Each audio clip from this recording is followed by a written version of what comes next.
sou Yolanda Ferro e estou de volta com o nosso Juriscast. Nosso, porque é meu, porque é seu. É nosso Juriscast, o podcast do direito, aquele que te informa direito.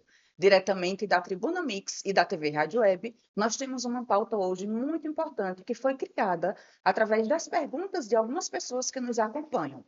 E para esclarecer essas perguntas a respeito da pauta crimes julgados pelo Tribunal do Júri, nós temos aqui um renomado advogado, amigo de infância, que é um prazer muito grande tê-lo conosco, doutor Marcelo Ferro.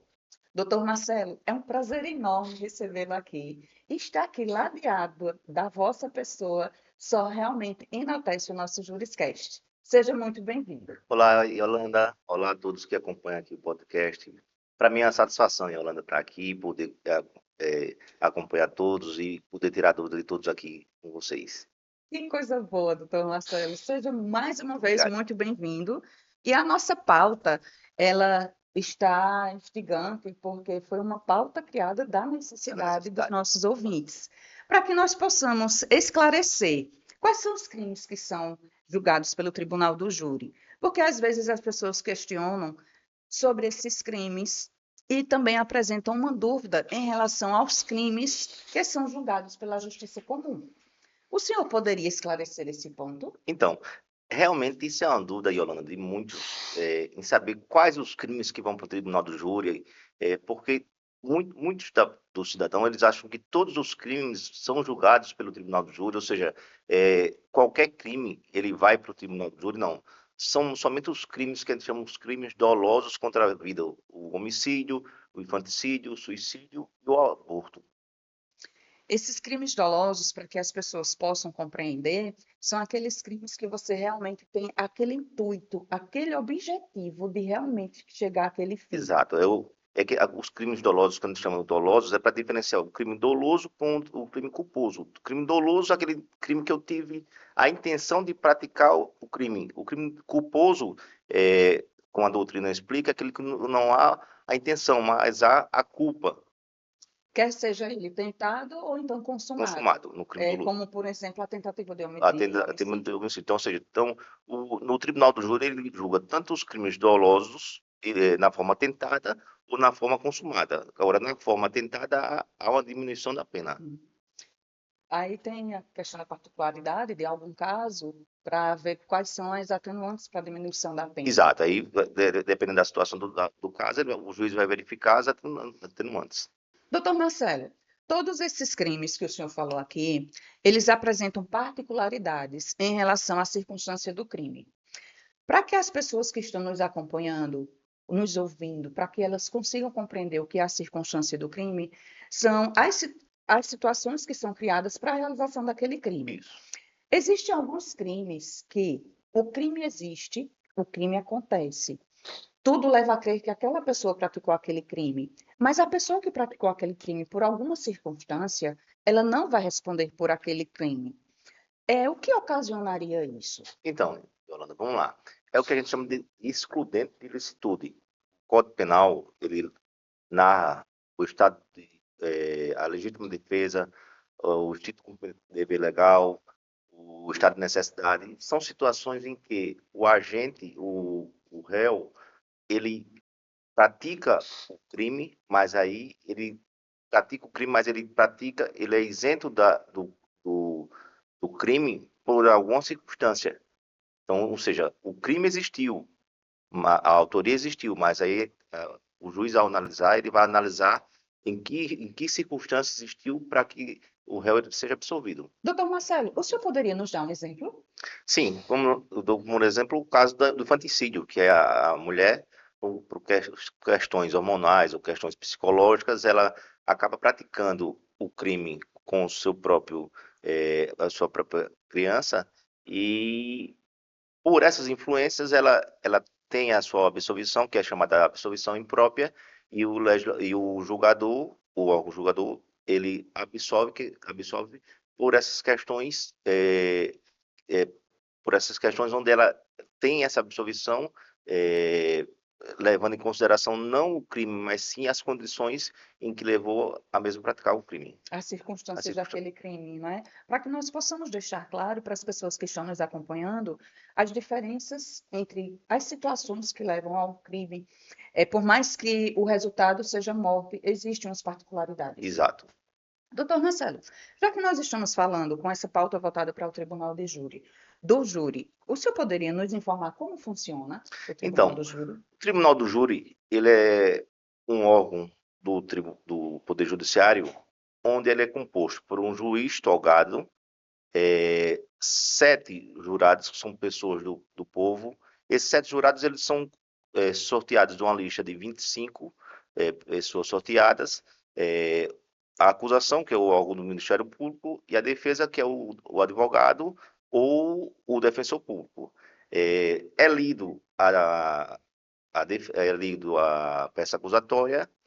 Depois de lida a peça acusatória, começam os trabalhos com o interrogatório do réu, a auditiva das testemunhas e vem a fase dos debates, onde o órgão do Ministério Público vai apresentar a sua tese, ou seja, o porquê, na maioria dos casos, o porquê que o acusado ele deve ser condenado. Também ele não está obrigado a manter a tese de condenação. Em alguns casos, eu já participei de julgados onde o Ministério Público ele pediu pela absolvição, mas ele vai pedir, na maioria das vezes, a condenação do réu, e o Ministério a defesa vai pugnar pela a tese da sua defesa. Passada a fase dos debates, que é 1h30 para cada um, acusação e defesa, o Ministério Público pode pedir a réplica e depois vem a tréplica. Depois disso vem a fase da aquisitação, que aí isso é uma parte importante, onde dessa aquisitação é onde os jurados eles vão votar na questão da matéria da autoria, da absolvição. E dessa aquisitação é onde o juiz após a aquisitação, vai prolatar a sentença. Aí vem a participação do juiz no dia do julgamento. Em que pese o juiz togado, ele preside todo o julgamento para garantir a ordem, garantir a segurança. Mas aí é o seguinte, o Tribunal de Júri é um órgão onde a pessoa, o cidadão, ele consegue no dia julgar ou seja, julgar o cidadão do povo. Doutor Marcelo, foi muito interessante o senhor trazer isso para nós, porque o Tribunal do Júri, ele também recebe a denominação de júri popular. Há no Conselho de Sentença a presença de pessoas ditas como pessoas comum do povo. E as pessoas que fazem parte da sociedade no geral, elas estão ali para condenar ou absolver uma pessoa que realmente realizou aquele crime. E muitas pessoas não ficam satisfeitas com a realização daquele resultado, quer queira condenando, quer queira absolvendo.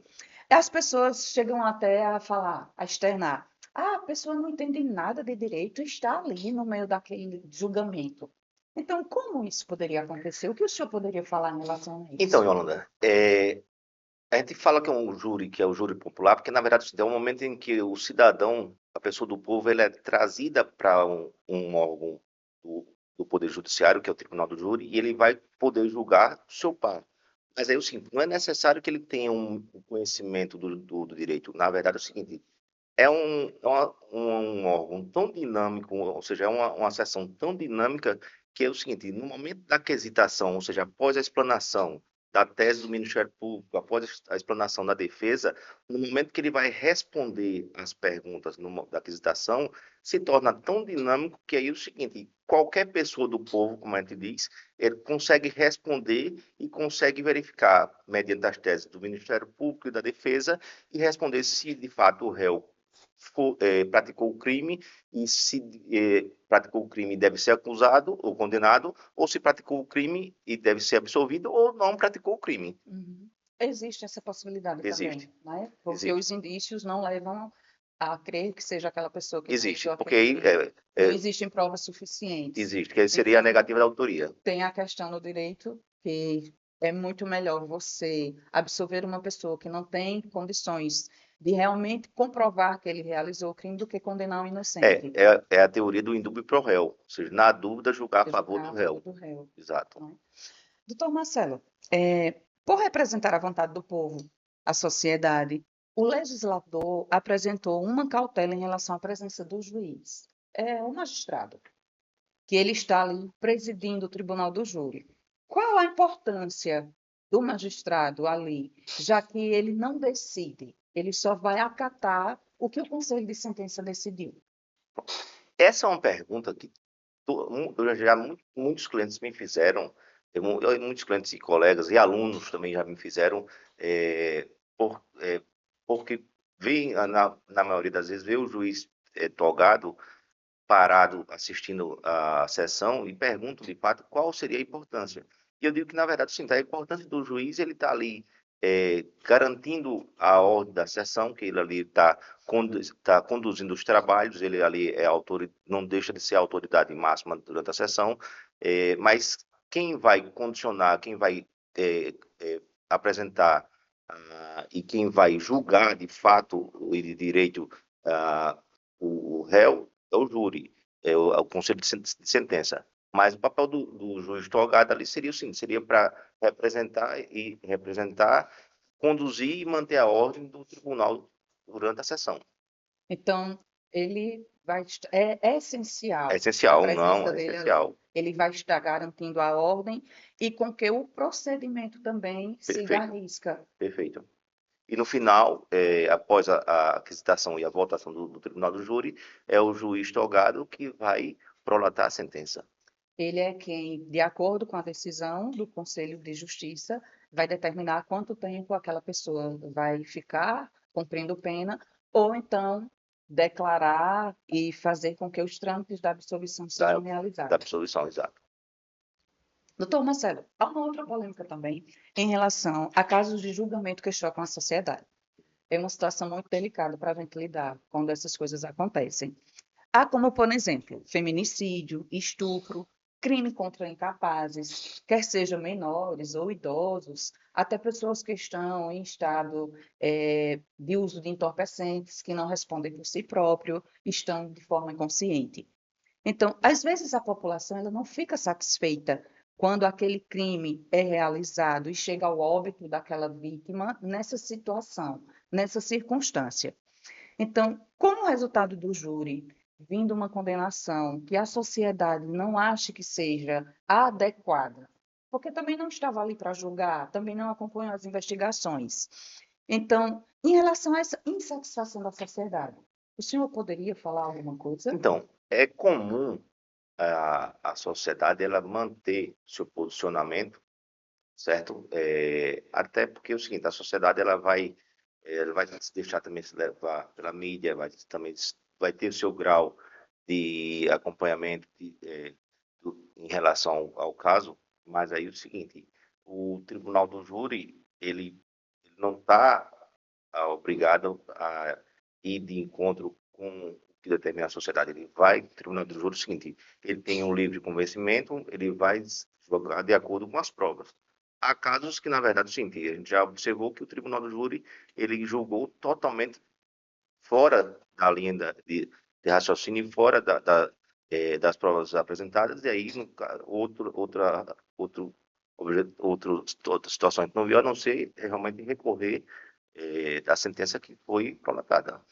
Além de recorrer, algumas sentenças que não estão tão conforme com a situação, já aconteceu do senhor ter caso de anulação? Já, também de anulação. No caso, uma questão interessante, quando a gente vê que o caso tem uma repercussão grande, a gente requerer o desaforamento do júri, do tribunal do júri, o que é o desaforamento? O É um desaforamento termo bem interessante para que as pessoas o acompanhem. que é o desaforamento?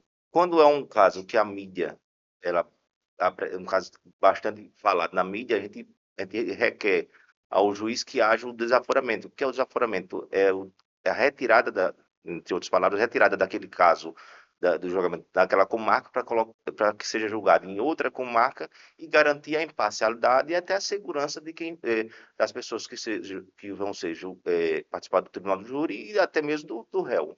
Doutor Marcelo, é interessante essa questão do desaforamento, que eu até chamei a atenção das pessoas que estão nos acompanhando, porque é um termo que, se a gente for colocar no nosso dia a dia, nas palavras do cotidiano, tem um outro sentido. Mas no nosso direito criminal, no nosso direito penal, o sentido realmente é esse. Já aconteceu com o senhor, de o senhor estar na defesa de algum cliente e precisar Já, solicitar um magistrado de desaforamento? já, eu tive um caso há um tempo atrás, uma comarca aqui próxima, e era um caso de um crime que chamou a atenção da população, e na cidade em si não tinha fórum, o fórum era na cidade próxima, a cidade era termo de outra comarca, e no dia que eu cheguei do julgamento, marcaram todo o trâmite, que é o que no Tribunal do Júri tem a primeira fase, que é a fase da pronúncia, e a segunda fase, que é a fase do Tribunal do Júri. Então, todo o trâmite da primeira fase do julgamento foi na comarca, que era a comarca de Tanque d'Arca. E aí, quando eu cheguei no Tribunal do Júri, que foi na cidade de Belém, marcaram o Tribunal do Júri numa escola. Então, assim, nesse dia pararam a, a cidade para acompanhar o tribunal do júri. Então, ou seja, estava o prefeito, estava o padre, estava todo mundo. Então, assim, eu fui conversar com o magistrado de última hora e fui mostrar que, na verdade, assim, não tinha como acontecer o júri, porque eu senti a cidade toda estava voltada para acontecer. E, de fato, ele viu que não era uma situação de a defesa estava utilizando ali de um meio ardiloso, até porque eu senti, eu queria que isso que acontecesse, porque o réu estava preso, então, ou seja, quanto mais tempo, mais rápido eu conseguisse soltar o réu, era melhor. Então, assim, então, na verdade, eu tive que requerer o desaforamento, e assim, não era uma prática normal requerer de imediato, mas assim, quando a gente viu as circunstâncias, ou seja, o modo como estava se operando, então o juiz ele suspendeu o julgamento e designou para que ele fosse realizado aqui, em Palmeira dos Índios. Porque, na realidade, quando envolve mídia, quando envolve clamor social, e como o senhor mesmo falou, a sociedade todinha, a cidade todinha parou para estar na plenária daquele júri, realmente porque foi um caso chocante, e a questão da segurança não estaria também muito voltada para aquele momento. E também a questão da imparcialidade das pessoas que estivessem envolvidas, poderiam ficar sendo mal vistas, poderiam até serem ameaçadas. Não, esse é o temor da gente, entendeu? Esse é o temor porque, como eu te disse, quando eu cheguei na cidade, eu cheguei logo cedinho, quando eu cheguei que vi, eu mesmo pensei que seria um fato qualquer, ou seja, ia chegar, ia para uma audiência, mas seria mais uma audiência que eu iria participar, mas quando eu cheguei na cidade, que vi a cidade toda parada e no local, quando eu perguntei onde era a escola, a pessoa que, eu lembro como hoje, a pessoa que me disse, é onde vai ser o júri. Pronto, quando eu cheguei de frente, todo mundo parecia assim, que ia ter uma festa. Então, aí quando eu entrei, que vi todo mundo chegando, e assim, até pela segurança. E aí, assim, daí eu só fui esperar o magistrado chegar, conversei com o magistrado, com ele se reuniu, o magistrado e o promotor viu que, de fato, assim, não tinha condições de acontecer o júri naquele dia, naquele local, tanto que o juiz suspendeu e desaforou, e aconteceu o júri aqui em Câmara dos Índios. Já é um clima tenso no dia a dia. Imagina numa Nossa, circunstância, numa não, situação não tinha dessa. como. Não tinha como. Doutor Marcelo, além desse caso, teria algum outro caso que o senhor gostaria de trazer para as pessoas que estão nos acompanhando a respeito da sua prática no Tribunal do Júri? Algum caso chocante, algum caso que lhe marcou muito, a Tem. questão também de sensibilidade, porque a gente trabalha com vidas, Não, sobretudo muitas vidas que já foram cerceadas. não, Aí fica a família. na verdade, assim, a gente que trabalha nessa área criminal, na verdade, a gente trabalha com os dois lados. A gente trabalha com o lado da vítima, ou seja, e com o lado do acusado. Então, tanto a gente trabalha, sendo, às vezes, a gente é contratado para ser o assistente da acusação, como a gente também é contratado para ser, atuar como na defesa. Mas, assim, um dos casos que até hoje me marcou, na época eu estava trabalhando aqui num município aqui próximo, e me pediram para eu fazer um júri, eh, de um pro bono. E nessa situação é o seguinte, eu fui fazer esse júri, quando eu li quando eu li a peça da denúncia, o acusado, não vou citar nome, isso até por uma questão de ética, mas aí o acusado é o seguinte, ele, em termos práticos, ele tinha matado e tinha, aos quatro cantos da cidade, eh, dito a todos que tinha bebido o sangue do falecido. E naquela hora, assim, eu me arrependi de ter pego o caso, porque eu disse, poxa, o cara matou, o cara ainda sai ainda dizendo ainda que bebeu sangue. Aí na hora, aí vem, aí é quando nessa hora vem o seguinte, a gente tem que deixar um pouquinho a sensibilidade e agir por termo técnico. E aí assim, foi quando eu disse, não, um cidadão desse, ele não agiu em sã consciência. Então, aí foi quando eu fui me aprofundar no caso, fui verificar, e aí o seguinte, a gente foi pro júri, e ele, né, no dia, o seguinte, ele já estava posto em liberdade condicional, e no dia a gente conseguiu a absolvição imprópria dele, porque conseguiu demonstrar que ele era uma pessoa inimputável. E aí ele foi absolvido impropriamente, mas aí o seguinte, o conselho de sentença determinou que ele fosse fazer o tratamento em um hospital psiquiátrico, se salvo engano, ele foi determinado, acho que 5 anos de tratamento. Para que as pessoas que estão nos acompanhando compreendam alguns termos que o doutor Marcelo utilizou, essa pessoa ela não foi absolvida Não, e porque foi considerada inimputável diante dessa situação, desse crime que cometeu e além das circunstâncias e o que realizou pós-crime. Então, o que seria, doutor Marcelo, inimputável? inimputável seria a pessoa o seguinte, ela, por problemas mentais, ela, na verdade, sim, ela não pode ser condenada. Ela vai ser passada por um procedimento, um tratamento psiquiátrico, e aí o seguinte, após esse tratamento psiquiátrico, aí o seguinte, vai ser verificado através de laudos, é que o tribunal e os estudos, os estudos é que vão dar alta ela, mas aí o seguinte, é por isso que a gente chama de absolvição imprópria. Porque não é uma absolvição que a pessoa fica em Não é liberdade. aquela Ela absolvição que ele fica. no dia do tribunal ele vai pôr para a rua, não. É como a gente chama. Ele é absolvido impropriamente porque é o seguinte, ele, ele não pode ser posto numa cela. Ele vai ser de imediato levado para ser feito. Antigamente tinha os manicômios judiciais. Uhum. Então ele vai para um hospital psiquiátrico para fazer um tratamento dele para tentar buscar um equilíbrio psiquiátrico nele. Para realmente voltar a conviver em É a sociedade. sociedade. Perfeito, doutor Marcelo. Há algo mais que o senhor gostaria de acrescentar Eu nesse acredito nosso sim. bate-papo? É, Apesar de ser um tema tenso, né? Porque o direito criminal tem dessas não. coisas, né? É, o direito, Mas a gente consegue colocar uma leveza. o direito criminal, na verdade, sim, ele aparece, eu acho, ele é muito, muito ramificado, entendeu? Então, assim, quando a gente começa a conversar, começa a debater, tem essa situação, como eu sempre digo, a gente vai para a audiência, o acusado, ele já tem, ele já tem uma discriminação propriamente, né? Ou seja, eu sempre digo que a gente já começa um júri, às vezes, já com aquela discriminação, por que que aquela pessoa está ali, de fato, a pessoa cometeu o crime, não cometeu o crime. Então, primeiro a gente vai mostrar que a pessoa não cometeu, se cometeu pouco, quais são os motivos que cometeu o crime, para depois te mostrar as outras situações. Então, assim, realmente o direito criminal realmente ele é bastante abrangente.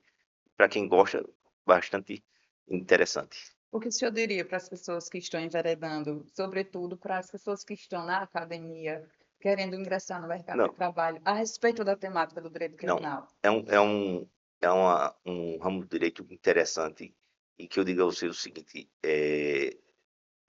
quando eu comecei a atuar no direito penal, meus primeiros casos, é o seguinte, na época da faculdade, era a matéria que eu mais me identificava. Eu juro que é uma das matérias que mais me identificava. Eu tinha facilidade para aprender o direito penal. E aí eu senti, aí, por algum motivo, não sei, passou-se um tempo, depois que eu me formei, eu não atuei muito na área criminal, assim que eu me formei, mas quando eu comecei a atuar, que comecei a ver as situações e a observar. Então, assim, realmente vi que como o direito penal é apaixonante, entendeu? Então, assim, somente quem atua no direito penal, no direito criminal, eh, sabe o quão apaixonante ele é. Primeiro porque, dos direitos fundamentais que nós temos, o primeiro essencial é a vida. E o segundo é a liberdade, Verdade. que está positivado na nossa Constituição. E independentemente da circunstância que a pessoa chegou a cometer determinado crime, determinado ilícito, que seja, ele tem o direito de defesa. E tem aquele estigma que tanto o advogado criminalista que vai defender aquele acusado, as pessoas já dizem que o advogado que é defensor de De bandido. bandido, Tem verdade. esse estigma, mas que as pessoas, através do nosso juriscast, estão moldando essa forma de ver. Estão enxergando que um advogado criminalista é tão advogado quanto qualquer outro de outra seara. E que nós apenas lutamos para que o direito ele realmente seja posto às claras e todas as circunstâncias sejam esclarecidas. Para que, se a pessoa merecer a liberdade, ela vai voltar a ser Não, posta em liberdade. exato. E se a pessoa praticou algo que a sociedade, o conselho de sentença, o tribunal do júri, entenda que realmente teve culpa, que seja condenado e que pague aquela pena de forma mais humanizada possível, para que depois tenha o período de ressocialização para voltar a viver em sociedade. Perfeito. E isso é o que o direito penal nos proporciona. E você que está nos acompanhando, você que está nos ouvindo, você adquire essas informações acerca de mais essa seara do saber, que está à disposição para a sociedade. Exato. Mais algo? Nosso tempo está acabando, infelizmente, vamos parando por aqui. E nós agradecemos a você por estar nos ouvindo, por estar nos acompanhando e por também estar propagando essa informação para outras pessoas. Então, vai lá no nosso canal, acessa, envia o link para outra pessoa e espalha o conhecimento. É o nosso intuito. O intuito do Juriscast é propagar o conhecimento, é disseminar a informação para que você possa também ser um agente transformador da sociedade. Então, vai lá no nosso canal, comenta, curte e propaga para outra pessoa. Então, até o nosso próximo encontro.